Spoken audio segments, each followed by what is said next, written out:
Welcome to the Joe Cohen Show. Join me as I share my experience with biohacking and invite top health experts to explore the latest technology, supplements, research, and resources for optimizing your body and brain. Hey everyone, I'm here with Dr. Joseph Antoun. This is the second time he's on the podcast. As you might remember, he has this fasting mimicking bar, and he is an adjunct professor at the Buck Institute for Research on Aging. He was the co-director of the Center for Health Policy at the University of Chicago, and his company works with researchers on publishing benefits for the fasting mimicking diet. His company is called L-Nutra, and like I said, they sell these bars where if you eat the bars, you are supposedly getting these benefits of fasting without actually fasting. So it has the right combination of amino acids, carbs, and fatty acids in order uh, to not signal the body that it's getting a lot of food, yet it has enough food for you to not be extremely hungry as you would be on a fast, or be able to use some of your faculties more. Is that a good description? Did I get that decently? It's a very good description of the bar, but we have a bigger portfolio of fasting mimicking nutrition, and we'll talk about those, especially the 5 Okay, days and then the 1 day and the 1 meal replacement. But yeah, that's a great description of the fast bar. absolutely. So in this second podcast, he sent me over a list of references, and this way I could look at some of the references and ask him questions about those, so we could get into the more of the scientific benefits and seeing what kind of studies are done for what. And so that's kind of this podcast. I would really like to get into those details, the scientific details. So thanks for coming on Fantastic. again, uh, Dr. No, that's Antoun. fantastic. I think last time you were so intrigued by the science, and here for our listeners, we have over 32 clinical trials on the fasting mimicking nutrition. You don't see typically any nutrition product or formulation tested 32 times in clinical trials, especially at like universities like Stanford and USC and Leiden and Heidelberg and Milan. And you being a solid biohacker, you wanted to get the details and understand how it works pretty well. And this is why I decided to show up again and help you and the listeners understand the concept behind what is the fasting mimicking diet and how it compares to fasting and what are the benefits. All right, awesome. So let's start with the benefits that have the most clinical trials. Let's go with that. What would you say the benefit that has the most clinical trials on it? I think, I mean, you started the question about the bar and but but the way we started with the fasting nutrition, it was mostly in a 5-day fasting mimicking nutrition. This is where we have the most science. And if you want, all this started by there's a longevity institute at University of Southern California, and they had his name is Professor Walter Longo. Probably a lot of your listeners would know Walter. He has the famous longevity diet book, and he's been working for the last 2.5 decades on figuring out the benefits of calorie restriction and fasting. And the big discovery that he had is that if you fast for several days, it was 3 days in mice because their metabolism is faster than humans, and close to 5 days in humans. You win on two big metrics. We know when you fast, there's a metabolic reset, so you lose weight, of course, and it's good for great metabolic markers, inflammation, hypertension, cholesterol, triglyceride, etc. But the thing that's critical is that cellular rejuvenation in autophagy, which now a lot of people have heard that word, and it happens. But this is the big, if you want, news today. Autophagy happens after the second or the third day of fasting, not like most people think, which is I'll skip my breakfast and I'll be in autophagy by hour 16 or 18. You got to induce that crisis in the body and deplete the first response, which is fat and glycogen and neoglycogenesis by the liver. Once that's depleted, then the body's in crisis, tells the cells, go and rejuvenate and start consuming intracellular calories. So the fact that you need at least 3 days to start that process. I mean, we do autophagy every day. It's a natural process that happens, but I'm saying the big kick of autophagy across the body due to a crisis of fasting happens for most people around that day 2 and 3. Okay. And it go ahead. Let me kind of bring in some devil's advocate here. Uh, Yeah. so one of the issues that I have with autophagy is how do you measure autophagy, right? So I know that there's no good ways to measure it in humans, but so how are they measuring if someone is in autophagy or not? So you're right, there was no good way, but now the NIH has deployed, I think 8 machines that study influxes in the cells that are signals of autophagy. And I'm happy to announce that we just got the first results of the very first machine, and they're positive on prolon inducing the autophagy. So before we were looking at blood markers, right? Okay, if IGF doesn't spike, if insulin doesn't spike, if you have if you go into deep ketosis, so there were a lot of indications. If you want it in mice, it's easier to figure out. And but now for the first time in humans, we can measure autophagy. The National Institute of Health graciously actually gave few machines that measure specific influxes of changes in the cells that are signs of autophagy. I'm not familiar with the super detail of what they specifically measure, but I can get those. And we And so just this got is a the test first. that you can do on humans. It's a blood test. You, Yes, you draw some blood and then yes, you do something with it, and then you could see what level of autophagy this yes, person is in. yes. And it's based on the whole blood. Does autophagy change based on the organ? Meaning, for example, you could have autophagy in the liver, you might not have it in your red blood cells, right? In which case you would need a liver biopsy. If you think about it, let's go to the meaning of it, right? So, so what is autophagy? Autophagy is when the cell is starting to break down debris and organelles and is trying to consume calories from within, right? While fixing few things as a symptom of crisis, because the body is telling the cells, this is through fasting, that we are in crisis. I cannot feed you from the outside. You got to feed yourself from the intracellular compartments. And so the more a cell is active, the more a cell replicates or is in high metabolism, as a cell it gets into the crisis earlier, right? And this is, if you think at the body as a whole, is why, I mean, I don't want to generalize and say most people get it on day 2 or 3. If you run 5 miles, 10 miles a day, you might get it on day 2 because you're creating that faster depletion. If you already do not have a lot of reserve, you're high metabolism, skinny person, you'll get an autophagy at around day 1, 1.5. But on average, most people will get it on day 2 and 3. So probably we assume that organs will be the same. The more you have a cell or an organ that is active and requires that calorie, the more that organ or cell gets into depletion faster. And the delta between calorie intake and the need is high, and therefore the cell goes faster to the debris and organelles intracellularly to get the source of calories. Okay, so I think it was important what you did there. We needed to back up for a second and describe what autophagy was. And so you have, is it autophagy or autophagy? That's the biggest.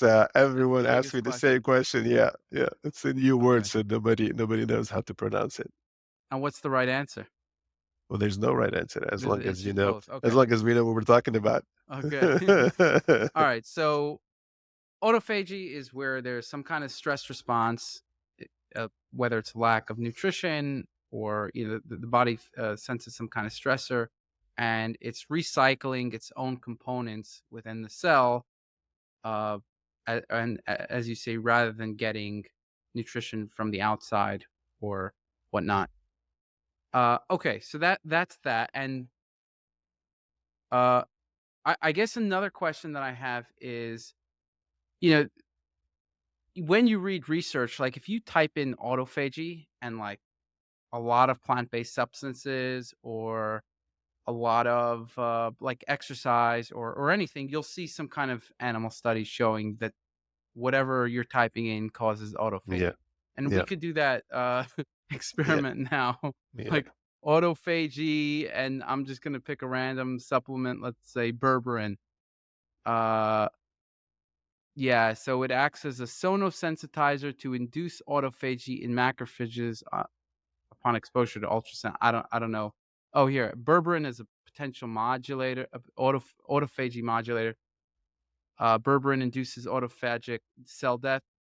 No need to go further. The point is that I picked a random botanical, put it into Google, and it turns out there's animal studies on things on it causing autophagy. So, Yeah, uh, what you read is w different though. rather than what you're saying, sorry, that What you need to wait 2 to 3 days to get into autophagy. what you So, read is a little bit yeah. different.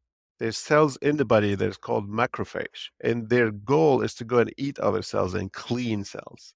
So this is different than the self-doing autophagy. So there are some cells, white blood cells, that go and eat other cells and actually, or debris, and these are the cleaning cells, call them. So Mhm. they're called macrophage. They're big and they're macro, they come to. Autophagy is self, auto is self, phagy is eat. So autophagy is when a cell starts eating the debris and organelles from within. That's different than what you read. Okay. But So you're right. There's a lot of things, the spermidine and other components or other ingredients that could create an environment or could excite the cell to get faster into the autophagy state.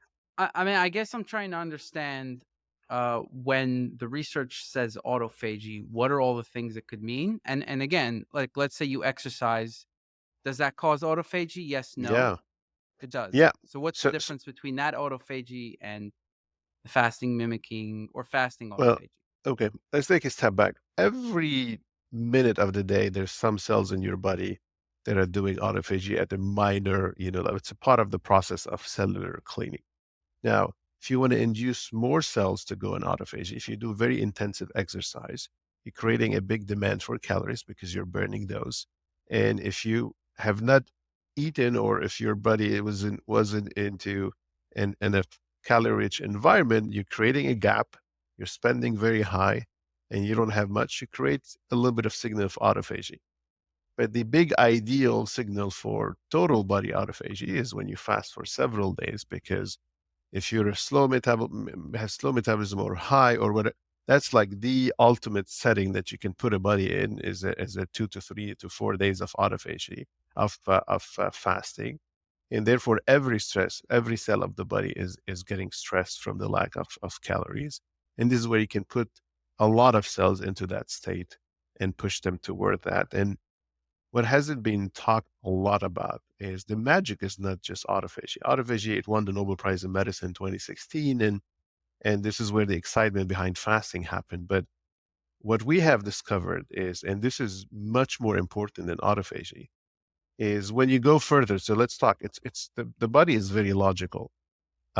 First 2 days of fast, I have enough fat, I have enough glycogen, I'll tap into the reserve, and I go always and use the anecdote, right? So glycogen is like your checking account. You go to it currency, you go to it fast, and you use it. Fat is like your savings accounts. You tap into it next.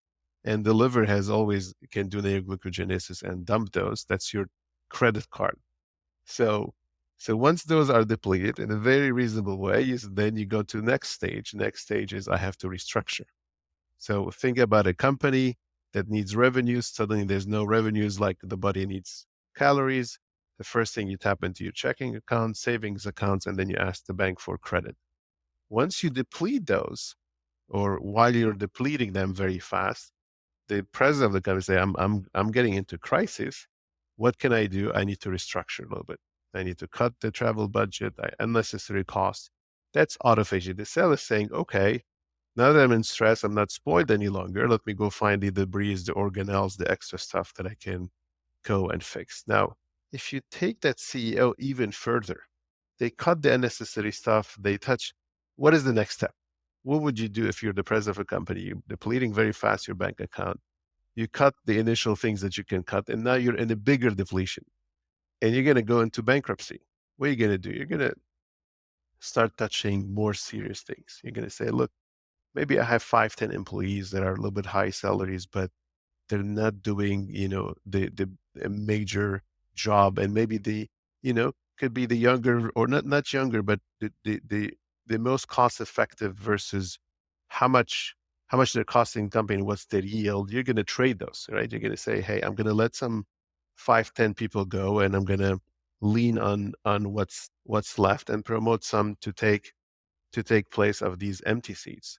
And the body does the same thing. So when autophagy is done, and this is why Prolon, our fasting mimicking diet, the name of the fast, is a 5 day. We didn't stop at day three. We could have sold 100 times more if it was a 3 day fasting diet. Everyone would have done it. We went all the way to day five because once you cross autophagy, the body starts getting rid of senescent cells and start pushing the stem cells. So you're getting the older cell that is just consuming calories and not producing much. And you're pushing your younger cells to replace those because they're perfect. They're in the evolution, the younger stem cell is a perfect cell to be very cost effective and has less accumulated, less DNA mistakes, and is a perfect performer. So fasting starts with weight loss and metabolic reset. This is the bank account and the depletion, and a lot of intermittent fasters benefit from that. Then it goes into first phase of cellular, that's autophagy and self-eat. This is the restructuring of the company, early stage. And most important is cellular regeneration, not just the rejuvenation, but the regeneration, which is basically you're getting rid of some cells. And we see it with Prolon. You see the immune cells, they kind of a little bit settle down before going back up. The body is swapping, and we see stem cells in the blood as well. The body is swapping some cells with stem cells. And that's the big, actually, uh, uh, um, we're going to publish soon a big article in Nature on the biological age but biological age reversal temporary with Prolon. And we believe it's the combination of all three: metabolic reset, cellular rejuvenation, and cellular regeneration that's happening in the body. And we believe this is the biggest magic of fasting that most of us today don't tap into with intermittent fasting. This is why we exist with the 5 day. You asked me at the beginning of the podcast, is like, why did you get into fasting mimicking diet? We didn't start mimicking fasting. It's not that fasting was out there and we said, let's take advantage of it and go and put food and create a company. It's the opposite. We actually were behind the science of water fast. 90% of all articles on water fasting are with Walter Longo. And then we went to human trials. We said, okay, let's test water fast on humans, but we want the 5 days because this is when the true magic happens, especially when they start touching on health conditions. Right? A lot of health conditions are a mix of metabolic and cellular, right? Diabetes is, I have insulin resistance, but the pancreas is also failing the beta cells. Um, Alzheimer's is a combination of the deposits and the brain cells getting older and non-rejuvenated because the neurological cells don't rejuvenate. Cancer is a combination of needs to be fed, but at the same time, immunity can attack it, and it's a cellular component. So that combination of metabolic reset and cellular rejuvenation and regeneration was the key of why we insisted to go into clinical trials on 5 day intervention, not 2 or 3 or 4. And when we went into it, was the first trial was USC and Mayo Clinic together on cancer, actually. And cancer patients couldn't fast for 4 or 5. It was so difficult. I mean, anyone is extreme. It's in it. And go back to the company example. Which CEO or president wants to go into a crisis of no revenues? Nobody wants to do that. But when it happens, there's a lot of benefits that come from it. There's a lot of cost if you give $0 to that CEO. There's a lot of cost if you do pure water fasting. It's so difficult. So this is where the National Institute of Health stepped in and helped us with millions of dollars in grants to go and develop the fasting mimicking nutrition. It's okay. Can you make fasting more compliant by nourishing the body? Can you make it of a less painful process by nourishing the body? And by the way, maybe we can enhance fasting. A lot of people think, well, how much the fasting mimicking diet does versus water fast. Is it 50%? Is it 4? In many cases, we see much better impact because when you give the body some funding, you give it some macro and some micro, it rejuvenates in a better way. The same way, if you have a company, instead of giving zero to your president and lose the best employees because they're going to look for a job elsewhere and not be able to buy supply to sell next month and be in a deeper trouble, when you give that CEO some money and you earmark it towards paying your best employees, buying your supply, keep the base operations, that will help the transition of the company and the better rejuvenation. And so the fasting mimicking diet used to be called a fasting mimicking and enhancing diet. It's too long for from a marketing perspective and from a a pronunciation perspective. We cut it down to the fasting mimicking nutrition or fasting mimicking diet. Okay, so, that's all very interesting. So you're saying that, after 2 to 3 days, you start getting into autophagy, and then day 4 around, you start increasing the stem cells? Yeah, and again, we don't want to put like stamps on days. It depends on the body, right? Some people Right, right, around. would need longer because they're slower metabolism, have a lot of, maybe more fat than more reserves, let's call it. So yeah, I'm saying that day 1 and 2 for many people is the metabolic phase. Day 2, 3, maybe 4 is autophagy, which continues, right? It's not like you stop it, but then on day 4 or 5, the bigger the crisis, the longer the crisis, the more the chance of some cells now, the body pushes the young cells and trying to get rid of the older cells or the dysfunctional ones. Okay, so, the metabolic phase, so you have these 3 phases, the metabolic phase, the autophagy phase, and the stem cell phase, essentially, right? Yeah, metabolic rejuvenation, the autophagy rejuvenate, intracellular rejuvenation, and regeneration. You regenerate. Now you're talking about Regeneration, cells. okay. Yes. So, um, so the metabolic phase, what's And happening during I'm that going to phase? tell you I'm Yeah. going to tell you a story that's unbelievable in this regards. So I was with my father when I started getting involved with L-Nutra, and we were like blown away with the impact of the fasting mimicking diet. And so I went with my father for lunch on something completely unrelated, and we met two gentlemen, and they are actually in the business of a chicken farm. They have chicken farms across the U.S. and and we were talking about, what you feed the chicken and their egg layers. So mainly their business is not for the meat of the chicken, but the egg laying concept.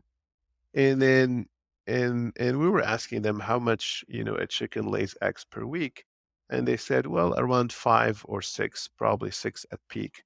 And then they start going down to 3 or 4, but then we actually fast them for 3 days, and they shed their feathers and they rejuvenate. And again, we can get them back to 4 or 5 and sometimes 6 eggs again. And that Wow. was like mind blowing that this is something that have been used by the chicken farmers. Actually, they know that at peak it's 6 eggs per 7 days. Then they start aging and then they go down, and then they actually turn the lights off.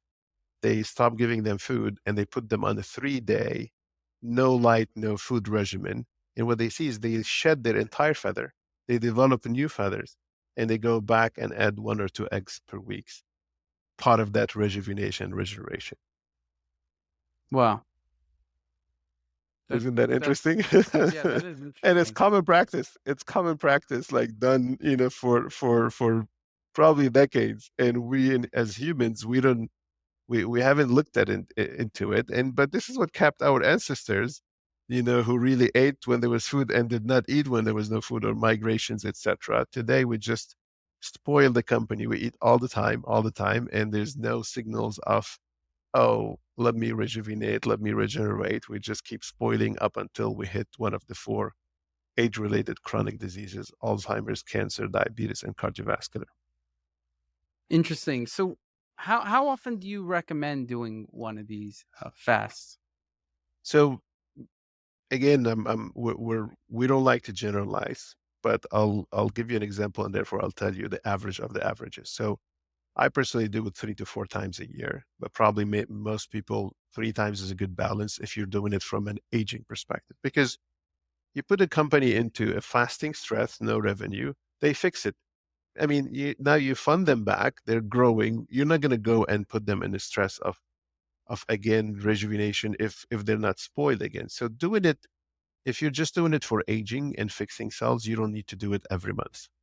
You need Mm, to do it every month if you have a health condition that requires that metabolic and cellular rejuvenation. So this is the protocol. But again, I'm talking in general. I'm not specifying to people.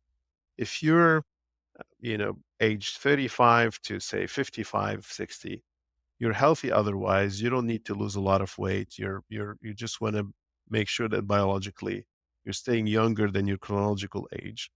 And you want to be at your, peak performance and have healthy cells across the board. You do it 3 times a year. It's the same 2 to 3 times per year. Let me say that. So Okay. every 4 months or every 6 months, and it's exactly like probably you've watched in your life a few car races. When a car is racing, all the and the engine and the pilot is going fast and the engine is getting heated or the wheels are, what do? I mean, you can slow down. That's intermittent fasting. That's eating healthy. Or if you want a true rejuvenation, you take a pit stop. In a pit stop, mechanics come in, see what's going wrong, they fix, and they send you back. That's Prolon. That's the 5-day fasting mimicking nutrition. In the car race, you don't do it every lap. You don't need to do it every lap, right? You need to kind of do a few laps, and once the engine is back in heat, or the oil needs to be changed, or the wheels getting a little bit tired, so you do it 2 to 3 times for healthy aging perspective. Now, if you say I have a metabolic issue, right? I need to lose weight. I have certain health conditions. I'm suffering a little bit from inflammation, blood pressure, et cetera, et cetera. Then you go on a more intensive regimen because you are correcting for something from not a healthy baseline. And we have studied once a month for 6 months for diabetes. And this is a big news I can announce today. We just published that, and we're showing that if you do the fasting mimicking diet, we tested Prolon, but now we call it L-Nutra Health for diabetes in the market. It's lnutrahealth.com. You should just 5 days a month, done every month for 6 months. Two-thirds of patients reduce their medication. Diabetes is a progressive disease. You don't hear, "Oh, my uncle had diabetes on month 3. He's done. He's cured." It's just you hear the next year they started with metformin, then they added a GLP-1, and after 10 years he's on insulin. It's a progressive disease, unfortunately, because we never addressed the root cause, which is food. And now, to the surprise of many, is like, "Oh, diabetes is overeating, a disease of overeating, and now you can reverse it with or induce a remission with fasting." Wow! Like, I mean, you overeat, you get it, you send a signal of no food, you get it back fast, right? So, so you reverse it very fast, and that's the normal approach that should be to diabetes, not keep them eating and give them injections and pills. But basically, we're showing that even at month 6, two-thirds of the patients are needing less medication. We're seeing a Wow. drop of 1.4 points of HbA1c, a loss of How 22 many pounds, points? 1.4. So, 1.4%. yes, of HbA1c. So from like what number to what number? Because it depends where you're starting from. Yeah. So on average, so some people were at 7, some were at 8, some were at 9, some Mm. were at 6. On average, you would lose the average of the result of the clinical trial was 1.4. This So is I'm just looking at these bars here. I see you have 3 bars. I'm looking on the website. It seems like none of them have grains in them. Is that correct? the bars are more for intermittent fast, replacing one meal. So Okay. a lot of people. So what you and I talked about is the 5-day Prolon. I mean, I have a box here behind me that we ship to you, and you eat it for 5 days. The fasting bar, and now we have the fasting shake. These are Yeah. one meal replacement for intermittent fasting. A lot of people, as you know, they want to skip breakfast. Probably most of your audience practice some kind of intermittent fasting. And I'm going to mention two things that are really important. Please, guys, listen, and we're talking science here, not speculations, not book, not this guy said and the other guy said. It's very important that you do a front-loaded intermittent fasting, meaning because a lot of articles now publish, you look at some, they say intermittent fasting is great and positive. Some is like mixed results, is not inducing many benefits, right? And and the truth is both are truthful. If you start intermittent fasting by having an early dinner, and then you sleep on a 2 to 3 hours after, and then all the way to the next day, and then you can have your breakfast because you front loaded it, you started early. That's the perfect intermittent fasting. And by the way, we study centenarians, people living 100 and beyond, and that's one of their most common factor. They don't snack late at night. The Mhm. problem with a lot of studies on intermittent fasting, people eat all the way and they snack a little bit around that 9, 10 p.m. And then they stay without food all the way till 2 or 3 or 4 p.m., which fits our lifestyle today, right? We're all like, working Mhm. a little bit late or watching Netflix or something, and then we snack around 9 and 10 again. And then we keep our body depleted the next day till 2 to 3 p.m. or 4 p.m. to practice that 16 hours. And that's a bad way to do intermittent fasting because eating late at night is more damaging than the benefits of the correction of the next day with intermittent fasting. Why is that so? Because at night when you sleep, you're in an anabolic state. The growth hormone is higher, insulin spike on top of the on top of the growth hormone, which leads to IGF when you eat, and therefore you're picking up. You're in anabolic stage. You're pushing your aging process. You're pushing the fat storage process at night. And even though you're doing 16 hours after that, is not enough to counterbalance the negative benefits of eating late at night. Now, if you do Mhm. front-ended intermittent fasting, you don't need 6 hours. Just eat your dinner at 6 or 7, max at 8, walk a little bit or let 2, 3 hours pass and then sleep. And you can get up the next day and have your breakfast. Or now have a fast bar or the fasting shake, which basically are saying, okay, you're already doing the right intermittent fasting front loaded. We're going to give you another 4 hours, but healthy 4 hours because you're eating something in the morning.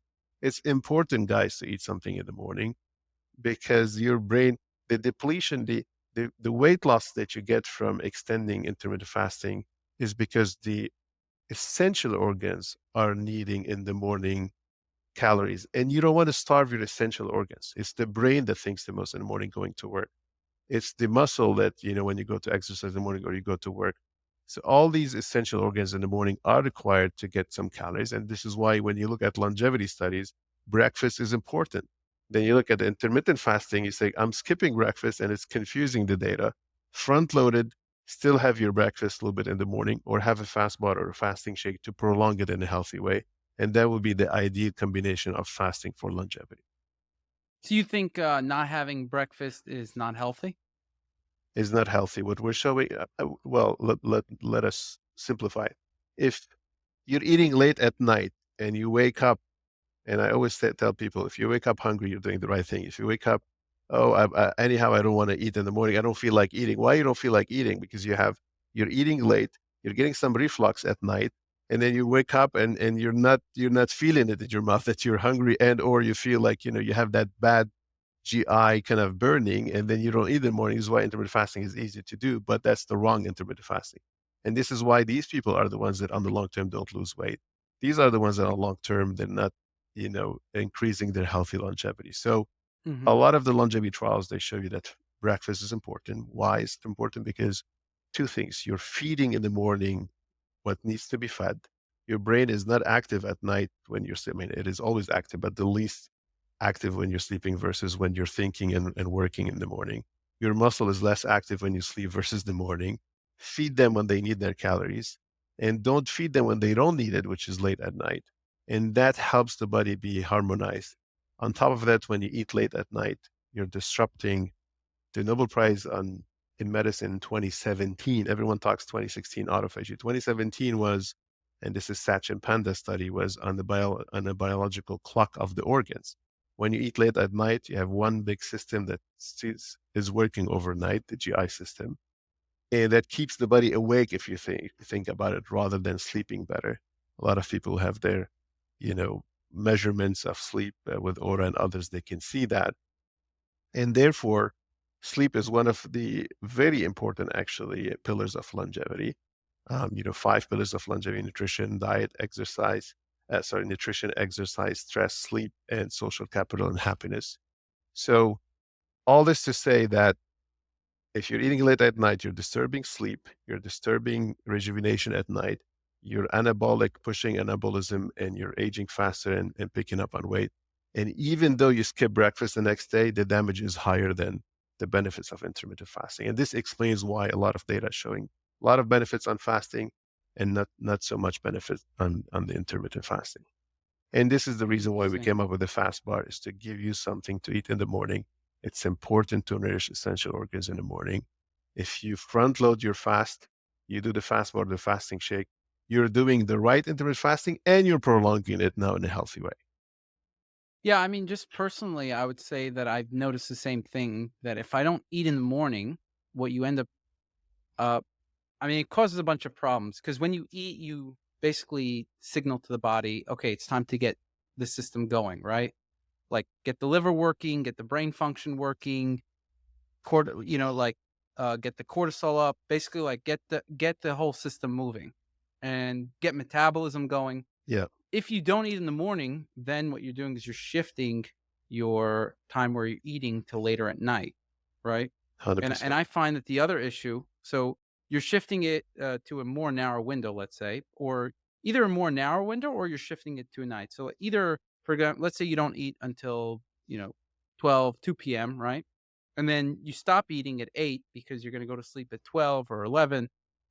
All of a sudden you have 6 hours eating. Well, first of all, you kind of have to spread out your protein more than that in order to maintain muscle mass. So that's kind of another thing I wanted to talk about. um, Peter Attia talks about it a lot, where one of the problems with intermittent fasting is not being not being able to retain muscle mass. And I think that's a good point.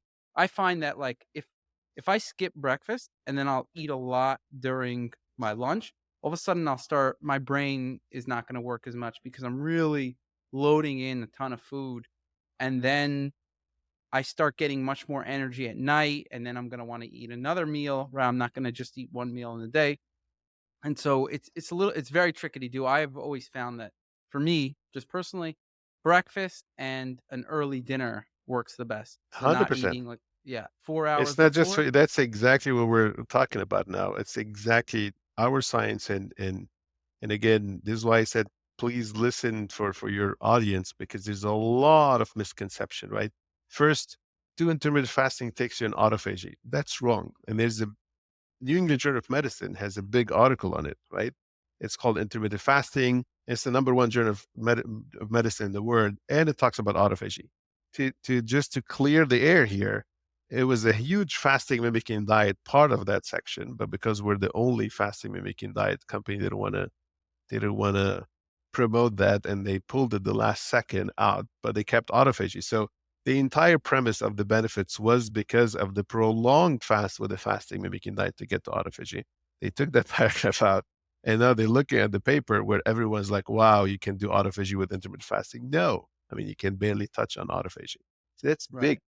That's very big because it's pushing people to go to OMAD now to eat in a 4 hour window and eat once a day. There's nothing in longevity. There's no the centenarians that Are we are you study gonna around get the world.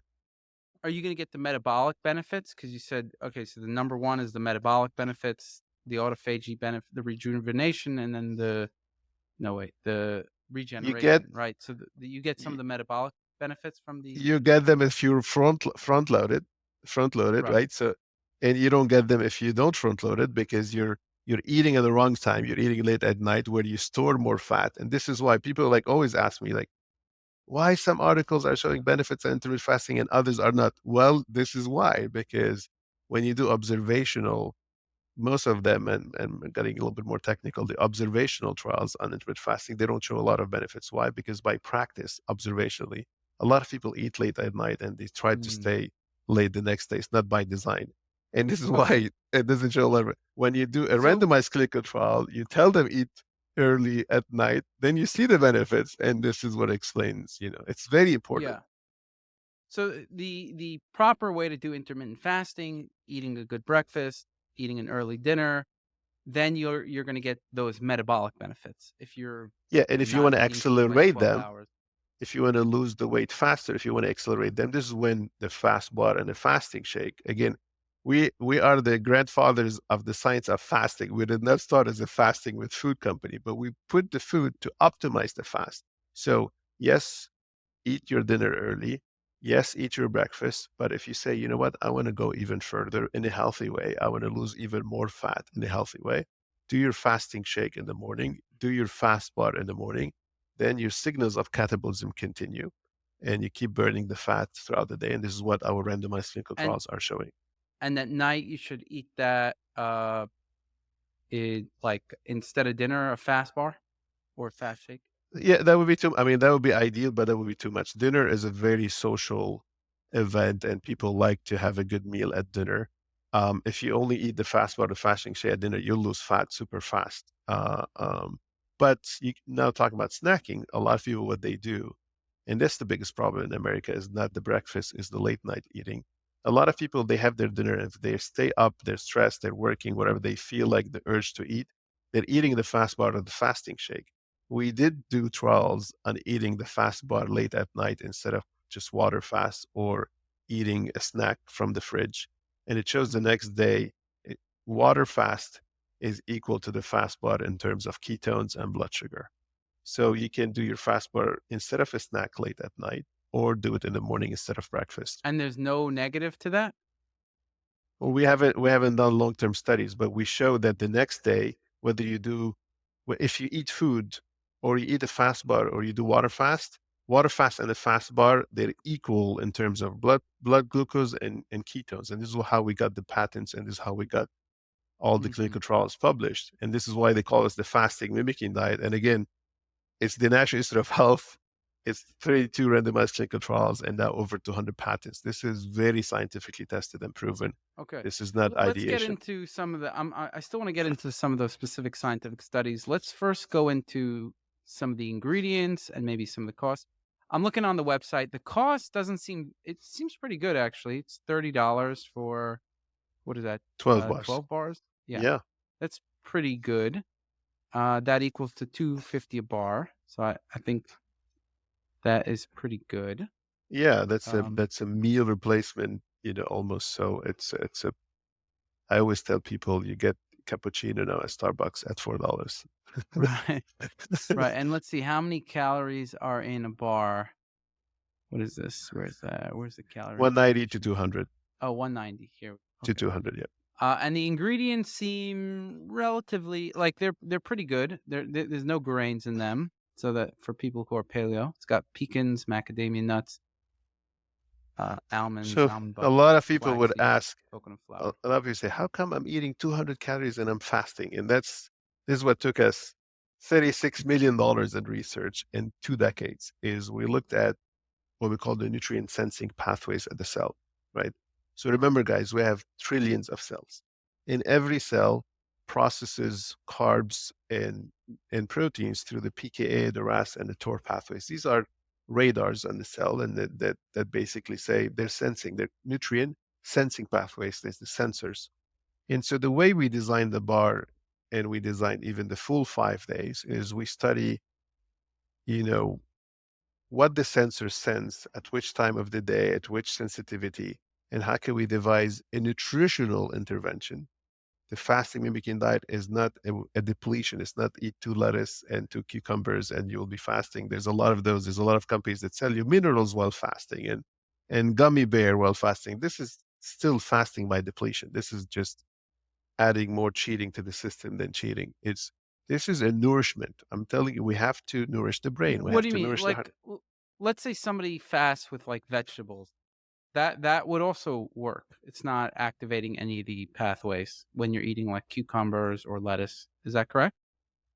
No, but you're fasting by depletion, meaning, but also you're not nourishing the brain, what the brain needs. You're going to Right, lose you're not muscle, getting any calories or energy or much or anything significant, but you're but it's not still about the that calories. still would be, counted as fasting.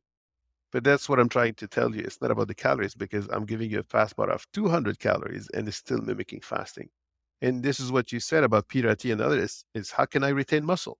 So with the fasting mimicking diet, we have 2 patents on preserving lean body mass.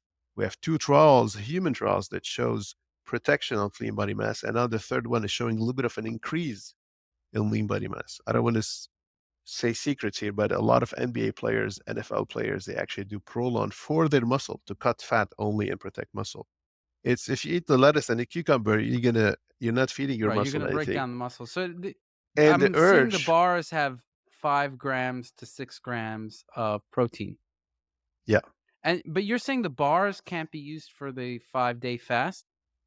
No, the bars are just to replace your breakfast. So again, the Those are same way for with intermittent fasting. the Okay. intermittent fasting, the fast bar and the fasting shake are for intermittent fasting. Then we have a product called Reset, which is a full day of plant-based fasting mimicking nutrition. And this is again for intermittent fasting. Some people want to just, they like to eat the way they want to eat, and they want to just, do 1 day of fast to compensate. And but the true Rolls Royce, the true rejuvenation and regeneration is the prolonged 5 days of fasting mimicking nutrition that we talked a lot about the science Okay.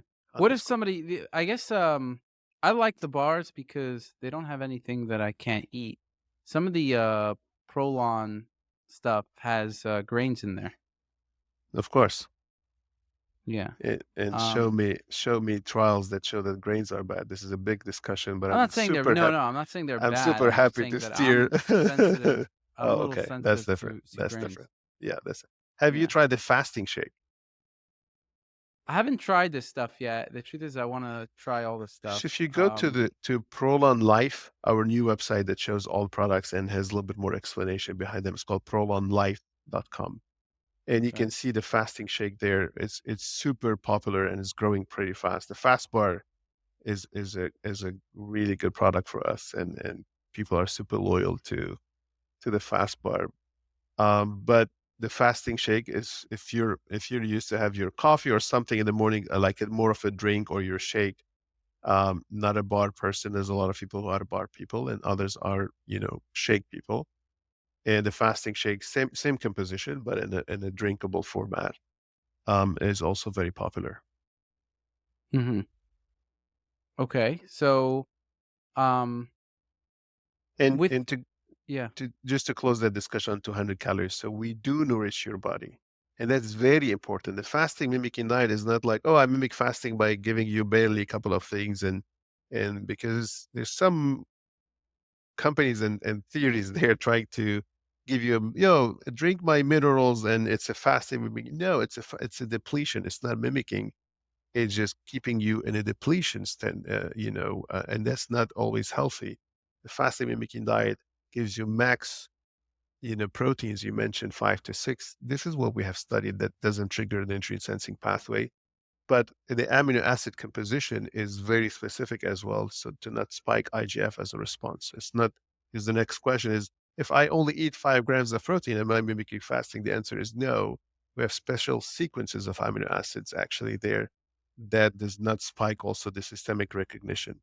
And we study Mhm. how much carb and what kind of carbs and what kind of the day and what to mix the carb with which fat and then which other proteins, so that all of it, that entire bar, is giving you the calories and the energies while keeping you in a fasting mode. And that's the art of it. This is where the patents and the science comes from, is I want to nourish you while keeping the fasting signals on the cells. Okay. So you're saying is there anything else that can increase the stem cell, the rejuvenation? Well, the fast bar and the fast shake are intermittent fasting. There's no, you're not going to have But stem I'm cell saying push. rather not It's only the five fasting, other day. things, things that are not fasting. Is there any way to increase stem cells? That's a billion or $1 trillion questions. A lot of, Jeff Bezos has put $3.5 billion in a company to try to push younger cell development and the killing of the senescent cells. A lot of companies are artificially inject. So what you can do, you know, turn some of you can take some of the fat tissue, you can use the technology to take the stem cells within fat and then re-inject them. So that's very popular. It's happening cross-border in many countries, not legal yet in the US. A lot of discussions among policymakers whether that should be allowed or not. But I'm not aware of any one intervention that you can do today, and besides the 5 day fast, which is a crisis that's long enough to push the younger cells, I'm not aware of any other intervention that can just boost like this younger cells. Okay. So I mean, I think I'm gonna try this. I think I'll try this 5-day fasting out. That's a big achievement. To convince you to do it, that's a big achievement. I mean, the thing is, for me, it's I do have. I mean, I did overcome the food sensitivities, so Yeah. I don't think it's gonna be a huge problem. But And I had the chance to um, send you the articles, and for folks listening to us today, if you go to Pro on Life, there's a science section.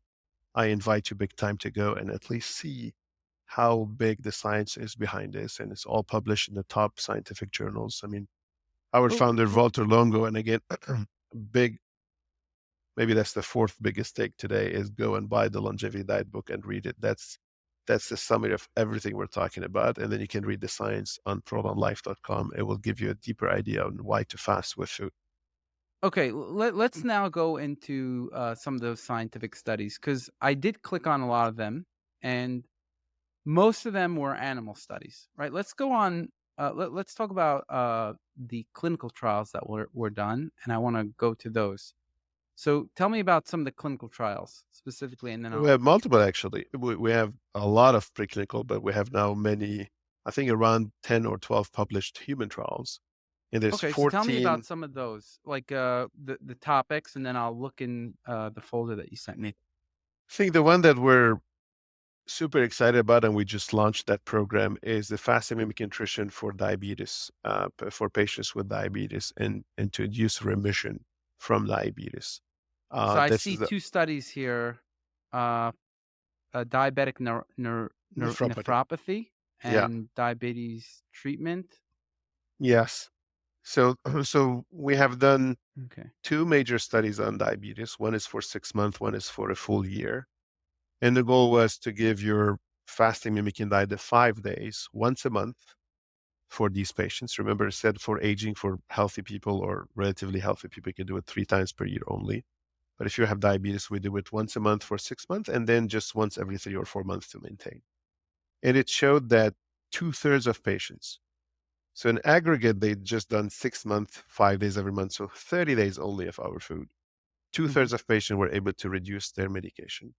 There's a new term for that. It's Reduce called, which medication? They were on metformin, it says, right? in the first trial, they were on metformin plus, a few others. But on the second trial, we had all kinds of medication. We had insulin, we had GLP-1s, so the first trial was mainly a simplified one. The second one, we had all kinds of medication as in the control arm. And so two-thirds of patients were able to decrease their medication, and people on average lost 22 pounds. No lean body And mass relative loss. This is huge. Like the okay, we need to talk about this because that's the that problem with is big. diabetes. It is big. Yeah. The problem of diabetes today, what people don't realize, it's a problem of muscle. It's not a problem just of calories. And this is where the Wegovy's and the Ozempics and everyone, today, you lose a lot of weight, you lose a lot of muscle, and you're addicted to them because the day you stop them, you're just rebuilding quickly fat, not muscle, and then you're in that loop. And this is why all these diets before us, there's a lot of diets and lifestyle changes that came before, prolonged or fasting nutrition. Diabetes still on the rise. So you have tons of medicines, diabetes on the rise, tons of chronic calories restriction, diabetes on the rise. And the problem is nobody has solved the muscle issue. And this is why fasting, with the Uh, stress of fasting, is solving this dilemma. It's short enough as a diet to be completed by most diabetics. We have 83% compliance rate, which is huge. This is just 5 days a month. And I'm protecting your muscle. I'm helping you lose a lot of fat while keeping the engine. And just to explain, before you ask the question, just to explain why the muscle is critical, because it's the engine of the body. If the muscle is there, you're burning what you're eating, and instead of storing it into fat. What happens with diabetes patients, they lose muscle. They're gaining fat all the time, especially when they start injecting insulin. And then they're just in a vicious circle. They're just propelling them forward into the disease and towards their death. Fully published okay. in a top endocrinology journal, which is called Journal of Clinical Endocrinology and Medicine. Okay. We have multiple human trials published on cancer, and we have a couple of trials published on healthy people to show the metabolic reset on those. Happy to talk So about. let me see. Yeah, let me look at that one. The one on healthy people. Okay. So let's talk about this one. Yeah, this one we've done Prolon 3 times in a row, once a month, again for 3 months. And we were looking at markers like blood pressure, blood cholesterol, blood triglyceride. We're looking at IGF, which is critical for, insulin and IGF. are measurement of how fast you're accelerating aging, right? Mhm. And so we looked at those, and I don't want to spoil the next article, but we're going to publish soon in Nature a continuation of this article. We've done two more since, and we put them all together to see what's the impact of Prolon on biological age. But Is that you know, a so which test are you using exactly? we use Morgan Levin's test, which is developed by Yale and USC, and is published in Journal of Aging a couple of times. What is It's a that test called? uh, it's the metabolic aging test. We call it our self-aging score, but Okay, it's 'cause there's a Morgan bu Lev. there's a whole bunch of those, Yes, tests. I'll explain those. So there's a lot of tests on methylation or a DNA test or Horvath, etc. We Mhm, do the metabolic one. So there's a study called the NHANE study, which is the nurse health, a study which the US government is sponsoring. And it's probably the only true longevity trial because it's been over 20 years now or 21 years that they're following 9,000 people and they do their blood test every now and then. And some of them mhm. have developed diabetes, some of them have developed cancer, some of them died, etc. So Morgan Levin was a bioaging statistician and she was at USC Longevity Institute, and then at Yale. It's basically those two universities collaborated, and they started studying retro statistically studying people that had different blood markers at different stages, and then had cancer. Different blood markers, different stages, and they had diabetes. Different markers, different stages, then they had Alzheimer's, and they built this formulation for your biological age and your risk for every one of these four conditions. And so now it's published two or three times already And in that's based on the DNA methylation aging or based no, on lab markers? metabolic lab markers. Oh, I know that one. I know what you're talking about. Okay. Yeah. That's So that's a public one. I put in my markers for that one already. yes. Yes. Okay. They look at 10 lab markers or something like that, 10 or Yeah. 15? What Well, actually the format that the most important is 5 plus 2, we call it. So you have your age, your weight, and then CRP, HbA1c, cholesterol, albumin, and alkaline phosphatase. Mhm. Okay. And you can determine your biological age metabolically again versus your chronological age, and it gives you a rating of your risk of chronic conditions. So we're going to publish a study soon showing that if you do Prolon 3 times a year, this is why you asked me how many times per year, 3 times per year between age 50 and 70 is going to help you reduce your biological age on average by 11 years. So chronologically, that's about 4 to 5 years. Okay. All right. So So I that, see these 10 markers, these 10. One is age, alkaline phosphatase. We got lymphocyte percentage, yeah, white blood cells, C reactive protein, mean phosphatase, cell volume. Is that C reactive protein or HSC reactive protein? C-reactive protein. So it's not the high sensitivity one, No, because when NH study started, it was right? They didn't H. have Yeah, that. yes, yeah. Okay, so then and then albumin, creatinine. So let's actually go through some of these lab markers and kind of describe if we want them to be higher or lower. So let's say albumin. I assume higher is better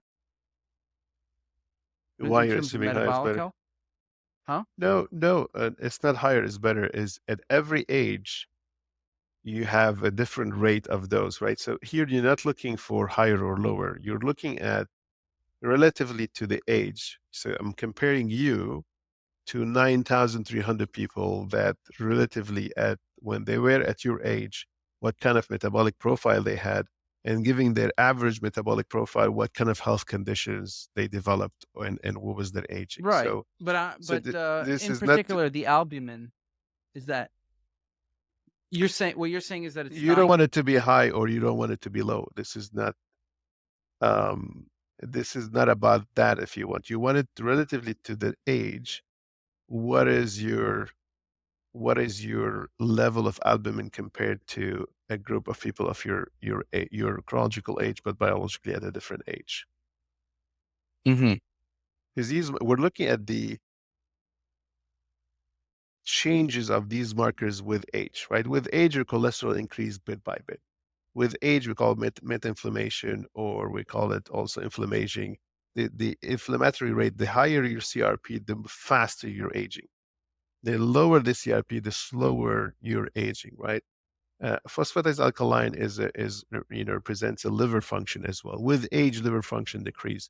So all these markers, we're not looking at whether you're sick today or not, or you have high albumin or low albumin. We're looking at versus your age, chronological age, where are you biologically compared to an average group of 9,000 people at that age when they were at that age? Right, but there are some of these markers where you wanna get it in a certain direction, Yeah, right? of So course, let's say that's the practice of glucose. medicine. Yeah, Of right. course. Or in a range. You wanna get them in the range. That's what I'm of course. Um, All of them yeah, you want them all of them you want them to be in a good range, but that's a practice of being healthy today. I'm just explaining right. the essence of the statistical calculation versus the group of the but of course you want CRP to be low, you want your cholesterol to be low, you want your but that's a practice of being healthy today and medicine today. This is Do not what the test is on average, sensing. got it. Do you think that this looking at these markers are more important than looking at, methylation tests for We don't biological know. age? The answer is we don't know if there's a big quest for standardizing measurement of aging because, in my opinion, if you want to practice healthcare, the unit of measurement of healthcare is how old you are biologically. This is the Right. absolute right. 90% of us, you and I, will die out of four conditions. 90%, right? And they're all age related. It's either cardiovascular with age, it's either Alzheimer's with age, it's either cancer, high correlation with age, although you can get it at lower age, and or diabetes, which is highly correlated with age. So the best unit of measurement, and if you we ate a lot, you and I, when we were 20 and we didn't have diabetes. Now we a little bit eat more and then we're accumulating that in fat, right? So the younger you are from the inside is today the best measurement of health because we're dying from those age-related chronic diseases. The problem we don't have any standard. There's many tests, and I think they all have value. And maybe with AI and machine learning, the next big thing we can do to put those into use is to go and put multiple inputs and multiple variations and see which one gives us the best average and is more accurate with what happened factually. So, yeah, I mean, that's kind of I'm in that a little bit of that cycle where I'm trying to figure out how do you measure aging, and then I think like, hey, there's tons of tests that have some kind of insights, right? Your testosterone, you look at testosterone, blood pressure, a whole bunch of regular lab markers, but then you also have these DNA methylation tests, these glycan tests, these. And this is why, Joe, we went with the metabolic agent because it was the only one that is benchmarked to a population that was followed for 20 plus years, right? The other ones are speculative. But hey, with high correlations. So, Horvath is known to be one of the best. But again, speculation. The only test that was based on people being tracked for 20 plus years is the enhanced study test and the metabolic markers test. And this is why we use that one. What was the Horvath one based on? You mean the DNA test? Yeah, They're the all they're all methylation. about they all try to track not all, but the DNA based one. They track with age. With age, there's changes to the DNA and the methylation, and they're trying to see the shortening or the lengthening of where some on the telomeres and some on the methylation. But we're not sure that whether this is correlation or causation. I don't know if you're highly methylated or lower, it would I change the biology of the cell, or that's an artificial indication, meaning if we change that, if we do those changes on the tests, we don't know if we're inducing changes to the body and the cells and the performance. It could be just a signal, a correlation of of things, but may not change how the DNA is being read and how then the RNA is being changed, and then how the cell is the cell getting younger or not. This is where it's a little bit tricky. Whereas I know that if you have metabolically A, B, C, D, E, and then we help you change those.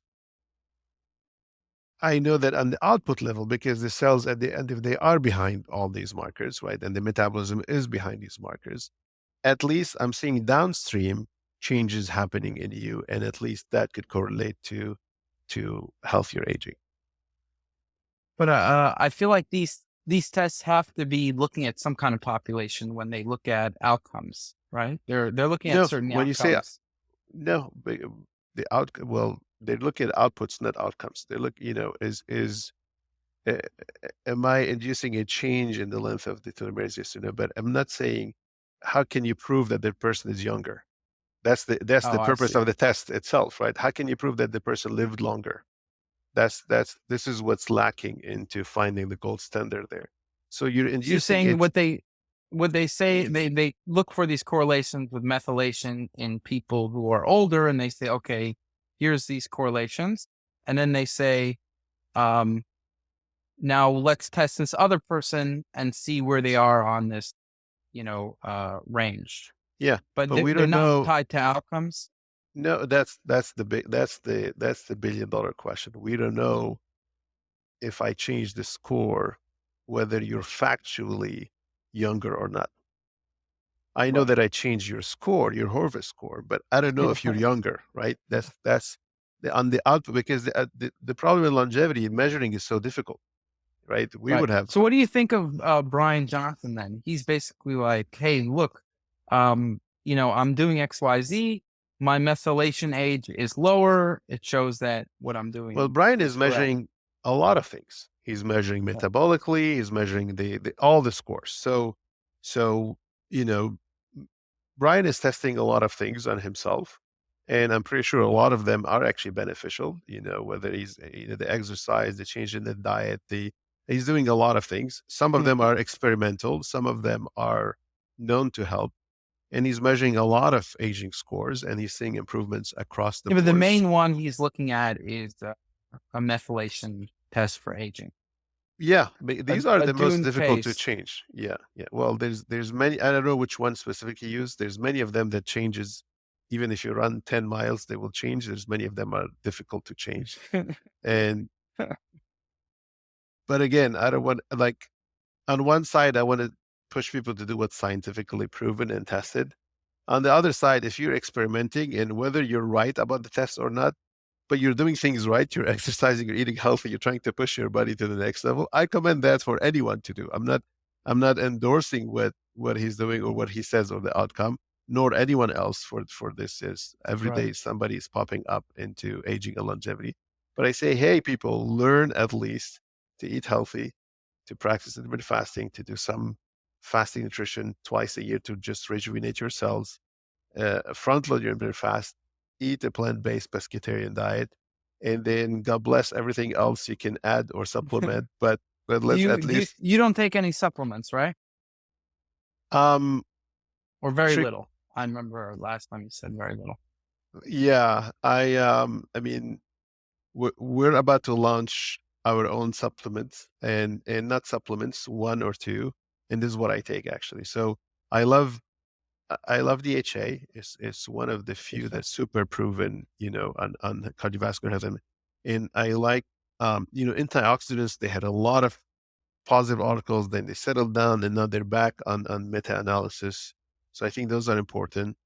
A little bit of So caffeine, a little so bit you're of saying the ECGC. antioxidants are back in fashion now? They're back in fashion now. And you have When did the wait, when the why did it get ECGC. back in fashion? Like which antioxidants are back in fashion? I'm not an expert in those. So I will answer any question I know very well, but not an expert in those. But I've seen some So more positive. What I'm trying to say is some more positive meta-analysis with them.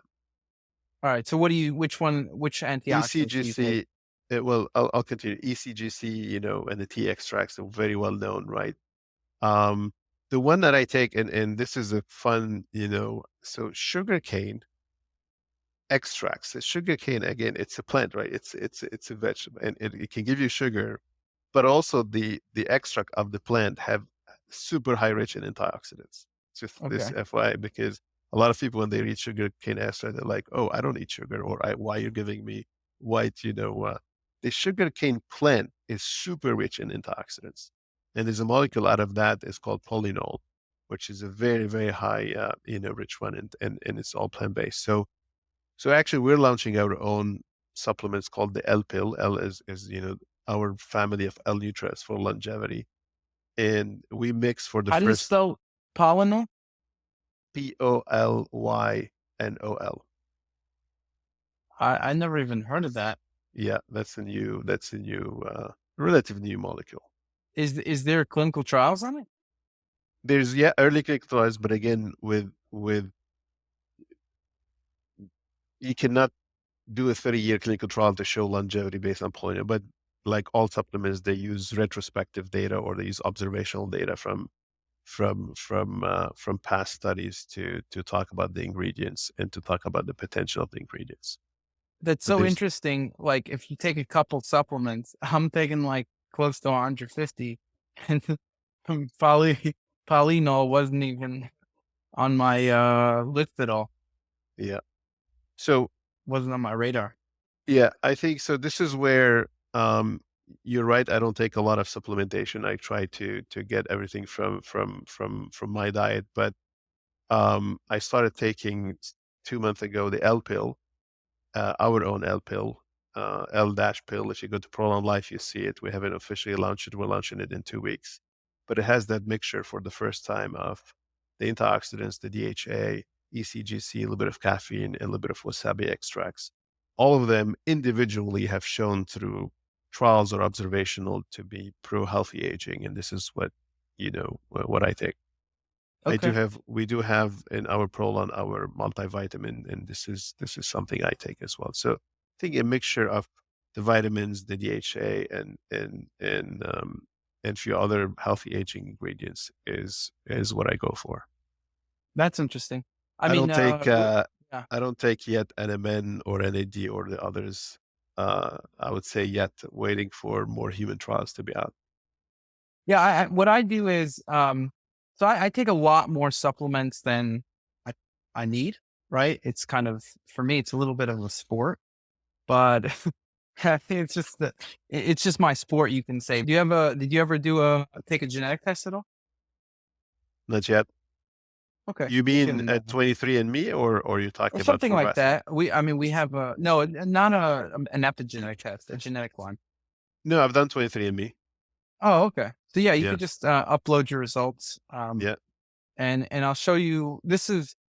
I use this to determine what supplements I should take, and Oh, okay. we'll end on this, but like you just upload your results, for example, and you give me any supplement, for example, like I don't know if you want to look at berberine, if you're curious about how Uh-huh. berberine interacts with you,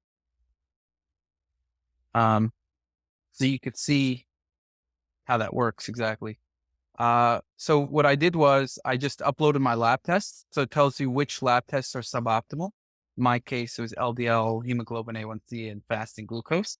And it shows that there's clinical trials for these. And if you want to know what those clinical trials are, you just click on this and find So out. basically, you summarize the ingredient impact on health or metabolic markers, and based on the genetic test and current labs, you kind of adjust the Correct. recommendation. Yeah. Correct. Correct. So we tell you what recommendations you should take. But let's say if you want, you could either do one way or another. You could either search for it, or you could just look at all of them, and will give you the prioritized recommendations. But for example, let's say if you have berberine here, and you say, okay, there's this person talking about berberine, that person. I don't know how it impacts me or how it's related to me. You just upload your lab test and your genetics, and it tells you exactly how it impacts you, Yeah. and it's all scientific. So you could see here's all the lab tests, and anything you want to click on, you just click here. It has the references to the clinical trials. So it shows that berberine helps with these genetic predispositions, and these are all the ones that are high risk for. And we're about to submit the papers for the polygenic risk scores to show the accuracy of our algorithm. But basically, you have the polygenic risk. It's the most advanced algorithm on the market, You see, okay, we look at 400 risks. We say, okay, you have out of these 400 risks, we compare it to a database of clinical trials that berberine shows effectiveness for. We say, okay, out of this list, you have these four that you have high genetic risk for, and that berberine helps.